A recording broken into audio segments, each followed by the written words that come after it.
The Highlander, Chapter 6, Reflection. 3. The silence that studies a man.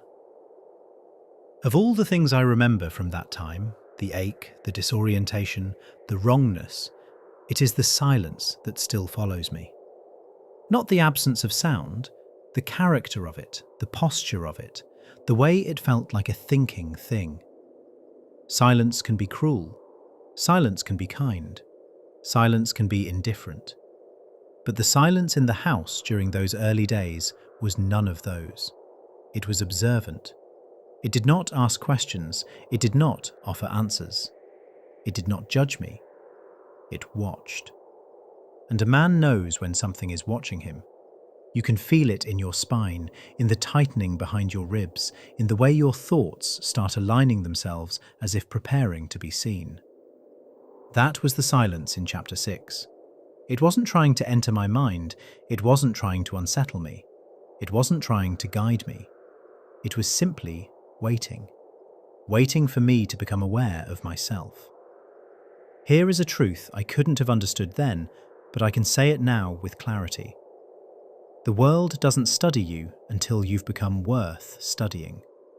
Not worth in the sense of value, worth in the sense of readiness. And I was ready, not for truth, not for awakening, but for observation. Before an awakening destroys you, it examines you. It wants to see the shape of the man it is about to unmake. It wants to see whether you will assist in your undoing or resist it, whether you will collapse or endure, whether you will hide or reveal, whether you will abandon yourself or finally choose yourself. The silence was taking my measure. It was not testing my strength, it was testing my honesty. Would I break? Would I run? Would I blame the world? Would I fold inward like the man in the century-old letter? Would I stand there and allow myself to be seen? These are not philosophical questions. They are the first questions every man faces at the threshold of becoming. Questions he rarely recognizes until long after he has answered them with his behavior. Looking back now, I understand exactly what that silence was doing. It was not supernatural. It was not mystical. It was not some cosmic whisper hidden inside the walls.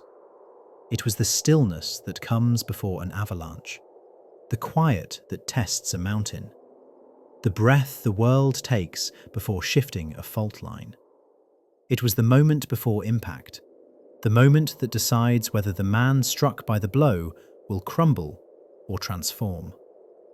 People talk about awakenings as if they are gentle, graceful passages into clarity.